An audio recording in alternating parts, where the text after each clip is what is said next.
Good morning, Gateway. Welcome to Church Online. It's so great to be where you are. We hope you've had a great week, and we're so glad that you could join us for this morning's gathering. Just a couple of announcements from me this morning. Every Wednesday from 7 a.m. to 8 a.m, we gather on Zoom for a time of prayer. Everyone is invited to join, and we would love to see you there. The Zoom link is in each 9 a.m. email we send out every Sunday, so you should have already received the link for this coming Wednesday. You may remember back in October, we let you know about the leadership team's decision to suspend all in-person gatherings and continue with Church Online for 4 weeks. Well, today, 14th of November, is the last Sunday of that month. So we wanted to take this opportunity to provide you with a further update and clarity on what our next steps are as a community. We've made the decision to remain online with no in-person gatherings at 950 Victoria Street until at least the COVID-19 protection framework has come into effect. It's at this point we believe we will have a clearer pathway to determine how and when we can gather here at Gateway in the safest way possible. Look, we know this season has been hard for many, and we cannot underestimate this. We need our community more than ever. So even though we won't be back in the building for a little while longer, as a community, let's continue to support and encourage one another. Meet up with friends in the park or for a backyard barbecue. Reach out to those around you who might not be part of a Connect group. Or make time to call someone who may be on their own or separated from loved ones. As always, you can phone our pastoral team on the number below if you need to talk to someone. That's it from me for now. Let's worship.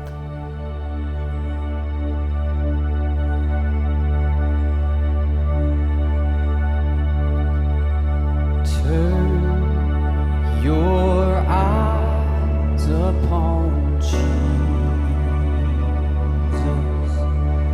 Look full in His wonderful face, and the things of earth will grow strangely dim in the light of His glory and grace. Turn your eyes upon Jesus. Look full in His wonderful face, and the things of earth will grow strangely dim in the light of His glory and grace.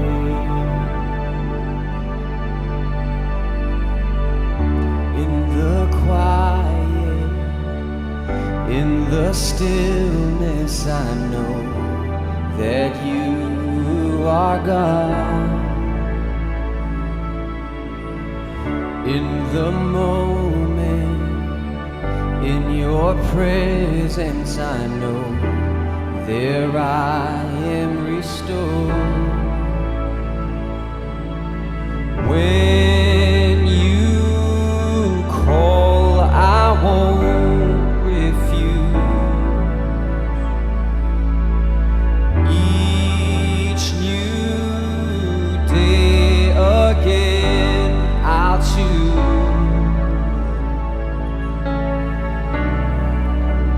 There is no one else for me,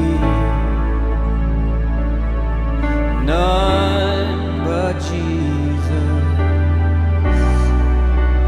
crucified to set me free. Now I live to bring Him praise. In the chaos, in confusion, I know You're sovereign still.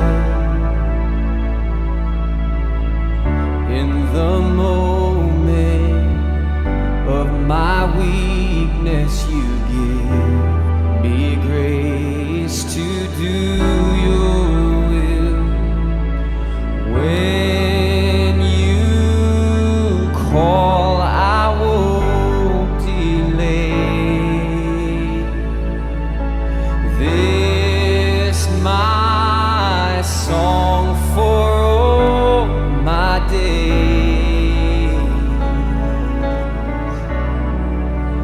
There is no one else for me, none but Jesus, crucified to set me free.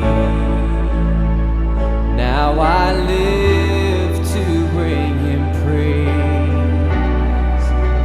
There is no one else for me,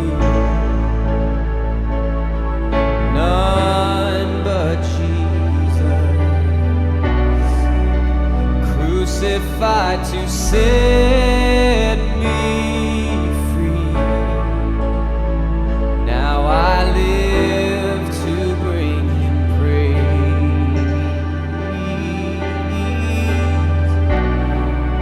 And all my delight is in you, Lord. All of my hope and all of my strength, all my delight is in you, Lord, forevermore.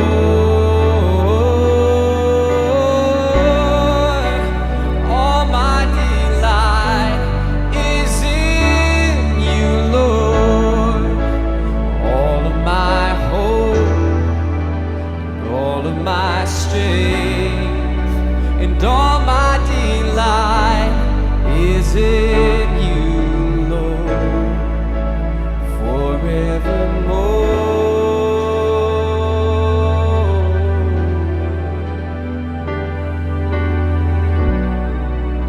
There is no one else for me,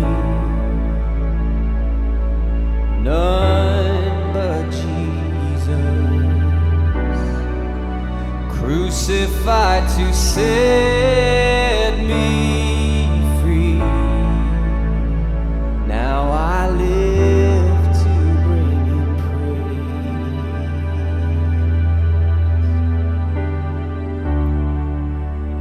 A really warm good morning from myself and Hamish and Dan this morning to you, wherever you are in your bubbles at home.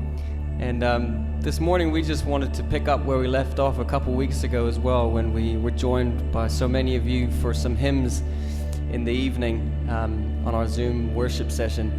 And I was just so struck by the message of hope and the applicable lyrics that were found in those timeless hymns that for many of you will stir really fond memories.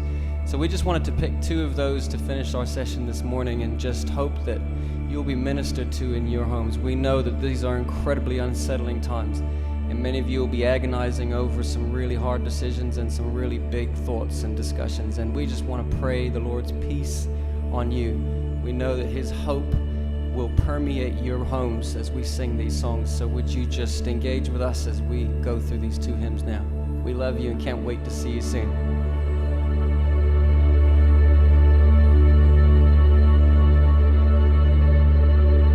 Be thou my vision, O Lord of my heart, not be all else to me, save that thou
morning, Gateway. Thank you again for allowing me to be at your place. I say this every week, but it is our profound hope that it won't be too long before we are able to be together again. But not being the case, we're here again online and continuing our series called The Unfolding of a Dream and looking at the life of Joseph. I've used Joseph's life as a template for how God gives dreams to people and how through a process they unfold toward their realization. And I've suggested that like Joseph, we are beloved of the Father, we are clothed and favored by His grace, we are people who are destined to bear rule and to be kingdom functionaries, extending God's grace and kindness and rule into all parts of our world, and that, like Joseph, we will be opposed by the powers of this age for all of the above.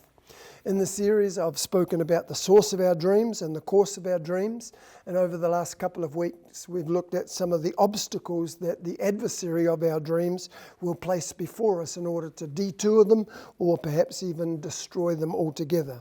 So we've examined insecurity and envy, we've looked at resentment and bitterness and the development of a potential independent rebellious spirit. With Advent just around the corner, I have to actually skip much of what really would deserve further comment and move toward the end of this wonderful story. If we had had more time, I would have liked to have considered at least another couple of obstacles that Joseph actually faced before the realization of his dreams. He overcame the temptation to absolute despair by holding on to the anchor of hope. You know, the Bible speaks of hope being like an anchor in the book of Hebrews. And an anchor serves two purposes. Firstly, it stops us going where we don't want to go, in this case, into despair and disillusionment. And then secondly, an anchor can be used to actually help us go where we want to go. There's an anchor called a kedging anchor, and it's used when a boat has run aground. And what happens is, in a small boat, they take a kedging anchor out into deeper water, drop it down, and then winch the boat to where they want it to go, into deeper water. And hope acts like that. It can stop us going where we don't want to go. It can also be used to help us go where we do want our lives to go, as we kedge toward the promises of God by holding on to hope. Psalm 119 verse 49 says, "Never forget your promises to me, your servant, for they are my only hope. They give me strength in all of my troubles. How they refresh and revive me." And we see in Joseph the resistance toward disillusionment and despair. And I believe Joseph kedged his way toward the promises that God had given him, holding on to hope. Another obstacle that if we had had time I would like to have looked at was how the adversary tried to detour Joseph, his dreams, by appealing to his human appetites. You know, the Bible speaks of a threefold enemy that we face: the world, the flesh, and the devil.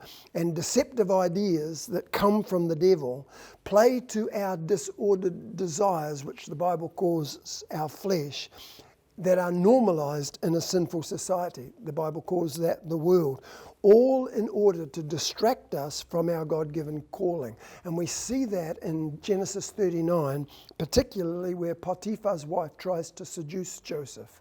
A demonic idea that appeals to disordered desires that everybody says, well, everybody's doing it.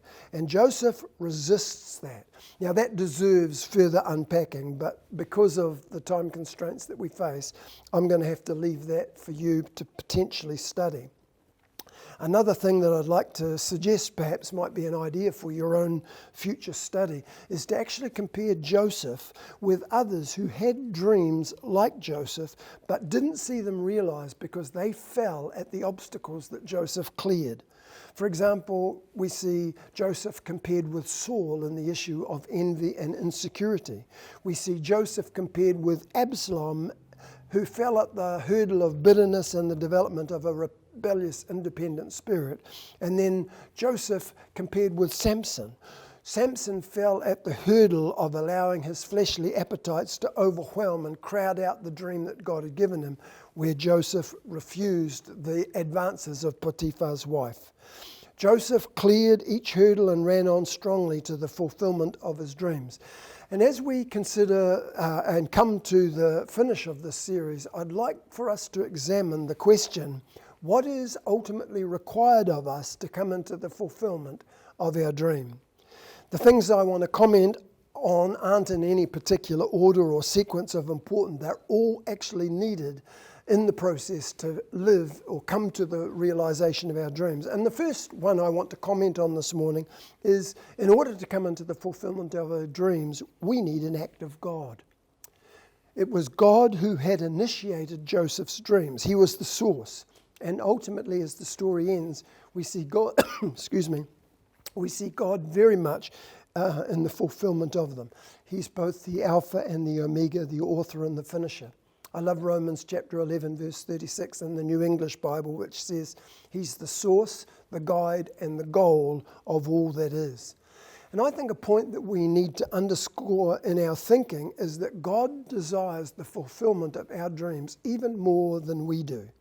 He doesn't have to be cajoled and motivated. He's already motivated. He's already sent his Son, the greatest thing. And if he's done the greatest thing, he will not fail to do the lesser things necessary to ensure his triumph in us. That's what Romans 8:32 says. He that did not spare his own Son, but delivered him up for us all, how shall he not also with him freely give us all things? And so as the Joseph's story comes to this magnificent climax, one auspicious providential night, Pharaoh has a couple of significant dreams, and a forgetful baker has his memory awakened. God acts. Perhaps all that stands between you and the fulfillment of your dream is for a Pharaoh to have a couple of significant dreams. God needs to act. You might say, well, Don, it really doesn't look like the fulfillment of my dreams are anywhere near, I can't even see them on the horizon. Well, Joseph couldn't either. One moment he's in a dark dungeon, and the very next he's standing in Pharaoh's court. And it's one of God's absolutely delightful suddenlies.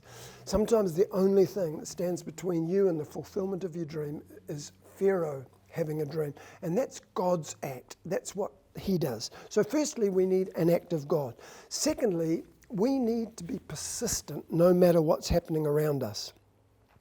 A while back, somebody who was struggling in a church and in their ministry asked me, Don, how is it that you've survived 40 years of ministry? And I said two things, the grace of God and sheer bloody-mindedness. You know what? Sometimes dreams depend on just a resolute refusal to give up. Joseph must have had numerous times where he was phenomenally tempted to give up. And one of them, I think, is found in Genesis chapter 40. Genesis 40 records a butler and a baker who had been imprisoned by Pharaoh, both having significant dreams, and Joseph interprets their dreams. He interprets them very accurately, and he says to the butler, who's going to come out on the right side of the dreams, don't forget me when you are restored to your former position. As we read the story, we notice the butler promptly does exactly that. And Genesis 41 begins after 2 whole, or in the Hebrew, full years, Pharaoh had a dream. So in Genesis 40, the butler has a dream, 2 full years go by before Pharaoh has his dream. That word full in the Hebrew can be translated in the heat of the day, and it's translated in some parts of the Old Testament by the word everlasting. And I suspect that those 2 years must have felt exactly like that for Joseph. Everlasting. Can you imagine, initially after the baker and the butler are taken away from jail and what Joseph says about them accurately is fulfilled, he must have thought the butler will remember me, and every time he hears the keys rattling outside his cell, his heart must have leapt with anticipation and excitement. He's remembered, he's going to get me out. But a week passes, a month passes, a year passes, and the blow hits him hard like one in the solar plexus. The butler has forgotten me. If ever Joseph had felt crushed to the point of giving up, I suspect it was probably about then. With everything that had gone wrong, the one opportunity, the one situation that spoke hope is now closed down and gone. And yet you don't find Joseph curling up in the fetal position and giving up. He persists. You know, Calvin Coolidge, who was the 30th President of the United States, said, "Nothing in this world can take the place of persistence. Talent will not. Nothing is more common than unsuccessful men with talent. Genius will not. Unrewarded genius is almost a proverb. Education will not. The world is full of educated derelicts." And he went on to say, persistence and determination alone are omnipotent. Now, I'd want to change the word omnipotent in that quote, but I think the sentiment is true otherwise. Persistence and determination. Ralph Waldo Emerson once said, "A man is a hero not because he's braver than anybody else, but because he was braver for 10 minutes longer." Sometimes, in order to come into the fulfillment of our dreams, we just have to be braver for 10 minutes longer. We just have to hang on. And I think Joseph used that kedging anchor to hold on and persistently to pull himself toward the promises. It must have seemed to him as if God had cruelly forsaken him. In truth, however, unbeknown to Joseph, God was using that final 2-year period of delay to make his final adjustments to Joseph's character so that he could stand in the fulfillment of his dreams successfully. That period of delay, and periods of delay in our own lives, has the capacity to reveal what's truly in our hearts. You know, in Exodus chapter 32 and verse 1, it says Moses delayed to come down from the mountain and the people turned to idolatry. It wasn't Moses' delay that caused the idolatry, it was that delay that revealed the idolatry that was already present in their hearts.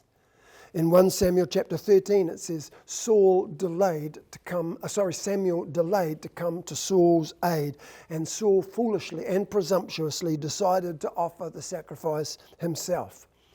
Samuel's delay didn't cause Saul's foolishness, it simply revealed it.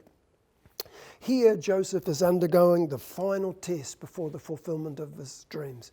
What's in his heart? What will this delay reveal? And I think what it revealed in Joseph is his persistence. He held on, kedging himself toward the promises of God. The third thing that's required in order to come into the fulfillment of your dreams, first an act of God, secondly persistence, and thirdly is the willingness to risk personally, the willingness to take personal risks. In our story, Joseph is suddenly roused from his prison duties and he finds himself standing in Pharaoh's presence. And Pharaoh says to him, "I understand, young man, that you have some skill in interpreting dreams." Now, I don't know about you, but I can imagine Joseph at this point thinking thoughts along this line. Every time I have delved into the arena of dreams, it's caused me pain and heartache. Remember the dreams that I had initially, the dreams in my father's house where I saw my brother and then my father and mother and brothers bowing down to me. Those dreams caused my brothers to hate me and my father to misunderstand me. If it weren't for those dreams, I wouldn't even be here. And then there was the pain and the heartache over interpreting the butler and the baker's dreams and the disappointment and disillusionment at his forgetfulness. You know, every time I have interacted with dreams, they've taken me in one direction only, and that's down. Now here's the Pharaoh asking me, "Would you interpret dreams?" I'd be thinking, "Nah, I think I'll give it a miss." Joseph takes a significant risk. He ventures to interpret one more dream. And I'd like to suggest to you that there are events in our past probably that have caused us great heartache and pain, and we determine sometimes that we will never go down that road again. I will never allow that to happen to me again. I think I mentioned in one of the other messages that I did that some of us have been hurt by abusive authority, and we determine we will never put ourselves at the mercy of another leader.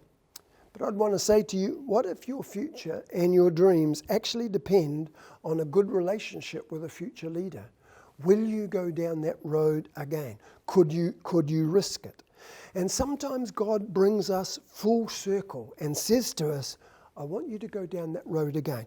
It isn't the same road that you went down before. It looks similar, but it's not the same. And your freedom and your dreams depend on your willingness to take a personal risk and go down that road. You know, all of the ways of God, whether it's the gifts of the Spirit or the unfolding of our lives in God's purposes, it requires faith. And I think you spell faith, R-I-S-K. It's you have to risk. And coming into your dreams will involve you being willing at times to take personal risks. So there's a need for an act of God. There's a need for our personal persistence. There's a need to take personal risks. And the fourth one, I think there is a real need to understand the purpose that God gives you the dreams in the first place. And this is absolutely crucial. Perhaps the greatest test that Joseph was actually to face is not found in the lead up to the fulfillment of his dreams, but actually the greatest test that Joseph will face is living successfully in the fulfillment of his dreams. History is awash with people who come to a place of significance or prominence and are very quickly destroyed or significantly damaged by the notoriety associated with that position. You know, King David passed so many tests with flying colours, but when he was at the height of his power and prominence, living in the fulfilment of his dreams, he fails badly. Solomon, David's son and heir, at the height of his fame, allows his allegiance, his heart, to be stolen away from Yahweh. In 2 Chronicles chapter 26, we read of Asa, of whom it is said he was marvelously helped until he was strong, and then his heart was lifted up to his own destruction. And it's that place where the dreams are fulfilled and things are going really well for us that, quite frankly, are a banana skin moment. Thomas Carlyle, the Scottish historian, commented, "But for one man who can stand prosperity, there are 100 who can stand adversity." Sometimes it's harder living in the fulfillment of your dreams than in the difficulties, the pits, the prisons, and the death associated with the dream. Rudyard Kipling once wrote a very fine poem, a famous poem called simply If. And the third stanza of that poem reads, "If you can dream dreams and not make dreams your master, if you can think and not make thoughts your aim, if you can meet with triumph and disaster and treat those two impostors just the same." Triumph and disaster, Kipling calls impostors. And I think he does that because neither triumph or disaster is actually what it seems to be, and both can be fleeting. Our deepest identity is not related to either and must not be determined by either. And Jesus is the perfect example of how to treat those two impostors, triumph and disaster, just the same. He experienced moments of unparalleled success and moments of apparent, at least, abject failure. And he wasn't either over-elated by success or totally cast down by the apparent failure. In it all, he understood who he was and what the Father had caused him or called him to be and do. What Joseph and we as followers in a sense of Joseph must come to terms with to live successfully in our dreams requires a realization that our dreams aren't all about us. You know, the purposes of God's dreams in us, when we find ourselves in that place of success, we realize they aren't about us. They're actually so that we can serve the dreams of other people. Our dreams are about their dreams. This is all about servanthood. If we don't comprehend this well, inevitably we will use our positions in a self-serving manner, and perhaps even, like many of the biblical heroes that we've considered in this message, we can end up abusive. Joseph understood, ultimately, at least anyway, why God had done what he had done in his life and why he had brought him to that position. And as he stands before his brothers at the very end of the story, he says to them, "As far as I'm concerned, God has turned into good what you meant for evil. For he brought me to this high position I have today so that..." He brought me to this high position that I have today. He has fulfilled my dreams in order that I could save the lives of many people. I could save your dreams, he says to his brothers in Genesis chapter 50, verse 20. My dreams are all about fulfilling your dreams. David, for all his failures, understood exactly the same thing. 2 Samuel chapter 5 begins by David coming into the fulfillment of his dream, and the representatives of the tribe of Israel come to David at Hebron, and they pledge their loyalty to him, and they say to him, "We're your blood brothers. Even when Saul was our king, you were the real leader. The Lord has said that you should be the shepherd and leader of his people. We've come to make you king." And here's David standing in the fulfillment of all that God had promised him so many years ago. All of Israel have come to make him king, just as the dream and the promise had said. Verse 12 of 2 Samuel chapter 5 says, David now realized, or some translation says, David perceived why the Lord had made him king, why he had blessed his kingdom so greatly. It was because God wanted to pour out his kindness on Israel, his chosen people. David perceived that all that God had done in the fulfilling of his dream wasn't about him. It was actually for the people Israel's sake. All that God did in David was for the sake of others. And that's the whole nature of this thing that we call election. Divine election in the scriptures is not about God's arbitrary favoritism. He isn't being capricious. He doesn't indiscriminately choose some and simply reject others. The one or the few is chosen for the sake of the many. The particular is chosen for the sake of the universal. God's people have been chosen to be reconciled to God in order to draw other people into that place of reconciliation. God's people are his reconciled and reconciling people. It's blessed to be a blessing. The elect are the elect for the sake of others. God had chosen Joseph for the sake of other people. David had that revelation. Paul has the same revelation. And in Colossians chapter 1, verse 25, the J.B. Phillips version says, "For I am a minister of the church by divine commission, a commission granted to me for your benefit." So the Amplified says, "In it I became a minister in accordance with the divine stewardship which was entrusted to me for you as its object and for your benefit." Your dreams are about other people. In some senses, you are a means to an end. Now, you can think, well, it doesn't feel good. It feels like I'm being a bit used. Well, can I say to you, don't feel like that, because in serving the other people's dreams, you will find there's a rebound effect where it secures your own future. Joseph, at the end of the story, serves his brother's dreams. And one of the brothers is Judah. And as Joseph serves Judah's dream, unbeknown to him, he is releasing his own future. Joseph looked forward to a Messiah in faith, even as you and I look back to our Messiah in faith. And that Messiah came through the loins and the line of the brothers that he just served, or the brother that he just served, Judah. In serving Judah, he released something of his own future. Imagine if in his selfishness he had decided, I'm not going to release you. I mean, it was Judah whose idea it was to ultimately sell Joseph into slavery. If you go back in the story, it was Judah that said, "Hey, let's sell him to the Amalekites. They'll take him somewhere else and he'll be out of our hair." And he might have said, "Well, I can serve most of the brothers' dreams, but Judah, I can't serve yours." And in refusing to serve Judah's dream, he would have cut off his own future. Among the many qualities that are absolutely outstanding in Joseph is his commitment to be faithful to the things that are at hand, even when they are considerably less than he had hoped for. You don't find Joseph at any point in the story kicking stones and complaining about the situation. He just simply gets about serving the needs of other people. And whether it's at the very beginning of the story where he serves his father's interests, he reports about his brother's bad work habits. Now, that didn't make him popular among his family, but he recognized that his father's interests were being compromised by the brother's poor work.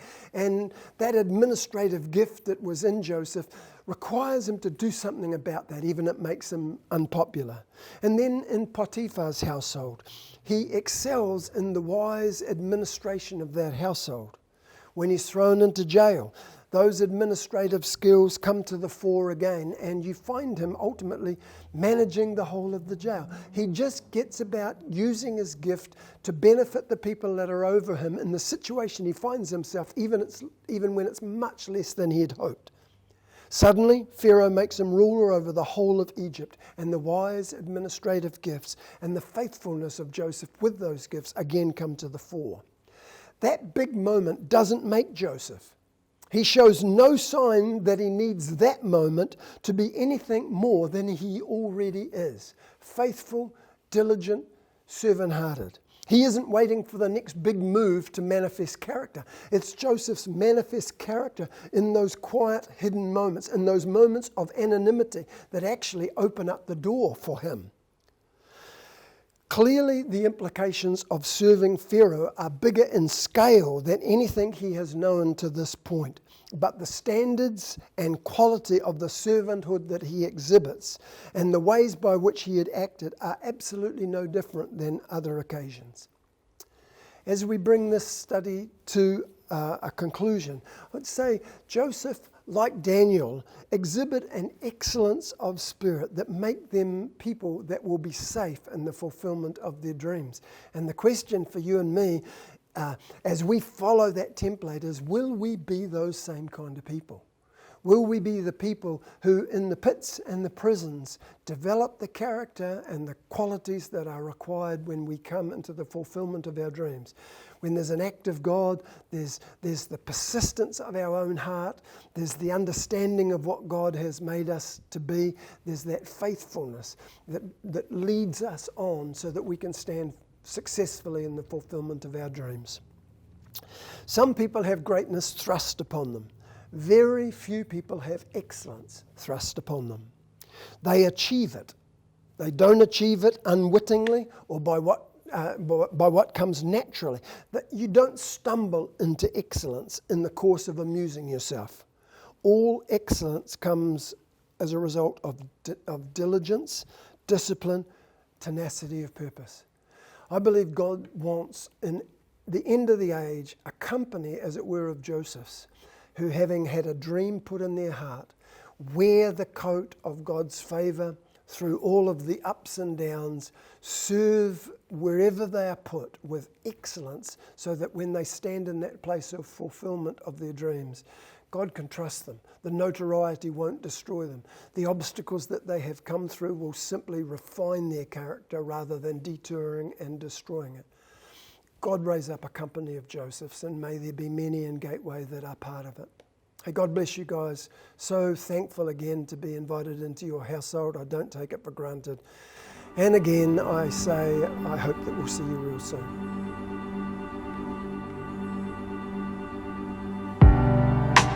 You are my rescue. When hope seems lost, you are my refuge. When I am free, God of hope, hold me close.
way, wherever you are, I invite you to lift your hands and allow me to speak once again the blessing of God into your homes and into your lives. The Lord bless you and keep you. The Lord make his face shine upon you and be gracious to you. The Lord lift up his countenance upon you and give you his wholeness and his peace. May the love of God our Father, the incredible grace of our Lord Jesus Christ, and the intimate friendship of the Holy Spirit be yours today and always. Amen.